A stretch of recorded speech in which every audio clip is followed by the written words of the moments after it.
Class 9th के हिंदी का lesson 2 है ये। संत रैदास की आप जीवन परिचय सुन रहे हैं। रैदास भक्ति काल की बहुत ही उच्च कोटि के संत थे। इन्हीं का दूसरा नाम रविदास है। इनकी जो रचनाएं हैं उसको आप जान लीजिए कि पहला रचना है आदि ग्रंथ में उपलब्ध रैदास की वाणी है। रैदास की वाणी वेल वीडियर प्रेस है। तीसरा है संत रैदास और उनका काव्य, रामानंद शास्त्री वीरेंद्र पांडे ने लिखा है। चौथा है संत सुधारक। पांचवा है संत काव्य। छठा है संत रैदास व्यक्तित्व एवं कृतित्व। सातवां है संत रैदास। आठवां है रैदास दर्शन। नौवां है संत रविदास। 10वां है संत रविदास विचारक और कवि। 11 नंबर है संत रविदास बाड़ी। ये रविदास की जो रचनाएं हैं उनके 10 नाम हैं। इनकी भाषा शैली कैसी थी, लैंग्वेज कैसा था लोगों को समझाने का। रैदास की भाषा वस्तुतः तत्कालीन उत्तर भारत की सामान्य जनता के प्रति ग्राह्य भाषा बनकर राष्ट्रीय एक सूत्रता की भाषा बन गई। जो रैदास की जो भाषाएं थी वो बहुत ही सहज थी, बहुत सरल थी और इस तरह का लैंग्वेज था जिसको आसपास के लोग सहज ही स्वीकार कर सके, समझ में आ जाए। इनकी भाषा में इनकी जो रचनाएं हैं उसमें अवधी और ब्रज का अधिक प्रयोग हुआ है। अवधी भाषा जो हम लोग अभी इधर बोलते हैं वो अवधी भाषा है। मथुरा की तरफ जो बोला तो ब्रज की भाषा है। तो अवधी और ब्रज भाषा का अधिक प्रयोग है।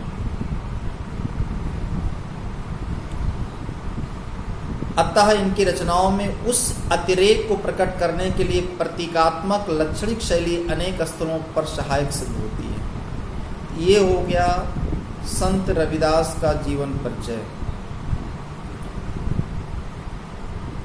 संत रविदास ने पूरे जीवन संघर्ष किया। आप सोचिए कि उनको संघर्ष करने की क्या जरूरत थी, लेकिन उन्होंने हम लोगों के लिए संघर्ष किया कि हम लोग अभी जो समाज में वर्ण व्यवस्था व्याप्त है, समाज में अंधविश्वास व्याप्त है, समाज में जो भी दिक्कतें हैं, क्योंकि उस समय समस्या कुछ और थी, आज की समस्या कुछ और है, इसको बैलेंस कैसे किया जाए, सबको एक सूत्र में पिरोया कैसे जाए, तो इसमें आगे आना होगा। सब व्यक्ति को आना होगा। आप लोग बच्चे हैं, आज आप रहीम, तुलसी, कबीर, सूर सबको पढ़ रहे हैं।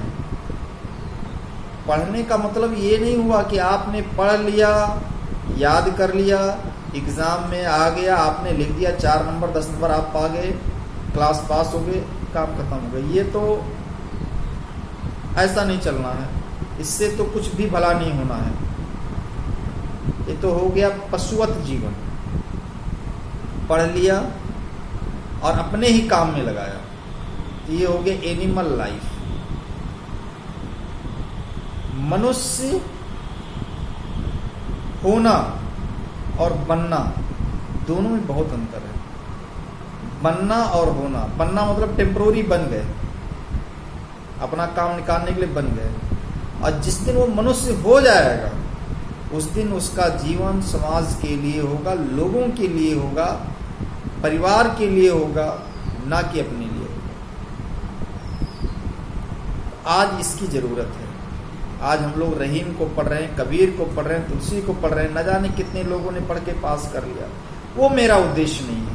आप रहीम पढ़ लो, तुलसी पढ़ लो, कबीर पढ़ लो, मीरा पढ़ लो, this is not my aim, this is not my goal. हमारा लक्ष्य ये है, इससे जो इस पर जो इन्होंने मेहनत किया, जो ये देना चाहते समाज को, तो उतने के अपने जो उनकी कैपेसिटी उन्होंने समाज को दे दिया। अब इसको हम पढ़ रहे हैं तो हम लोग अपने जीवन में उतार करके और हम लोग अपने स्तर समाज में, समाज के लोगों का इसका बेनिफिट देने का प्रयास करें, तभी सच्चे रूप में हमको रहीम, रैदास, कबीर, तुलसी, मीरा, सूरदास पढ़ने का सार्थकता प्राप्त होगी।